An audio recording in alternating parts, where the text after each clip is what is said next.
Une campagne de sensibilisation a été lancée par l'Observatoire international pour la protection des richesses naturelles au Sahara occidental, basé en Norvège, en coordination avec l'association médiatique Noshata. L'objectif étant de dénoncer l'exploitation illégale du potentiel énergétique éolien dans les territoires occupés du Sahara occidental.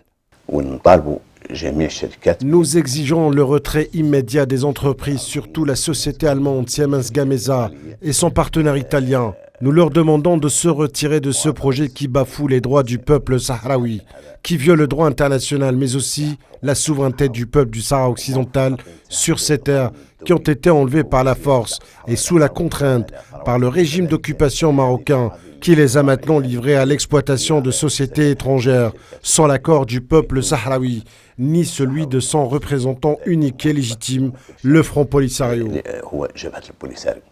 Le régime colonial marocain, en plus d'occuper militairement et illégalement des territoires du Sahara occidental, continue l'extraction intensive des mines de phosphate de Bokra, ainsi que le pillage de la richesse halieutique, en vertu de l'accord de pêche avec l'Union européenne signé en 2019, qui devra expirer en juillet prochain, alors que l'Espagne, qui porte une responsabilité historique dans la décolonisation du Sahara occidental,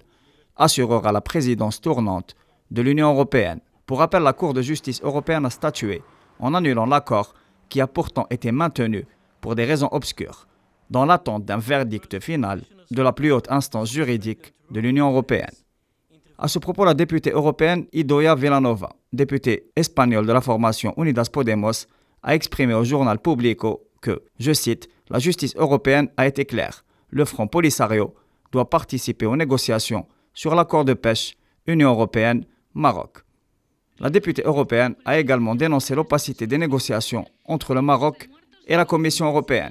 et a interpellé sur ce sujet la patronne de l'exécutif de la Commission, Ursula von der Leyen, par écrit. Dans une conjoncture marquée par la multiplication des scandales impliquant l'occupant marocain, à l'instar de l'affaire Pegasus et de l'embarrassant Morocco-Gate impliquant une institution européenne, le Parlement dans une tourmente de corruption.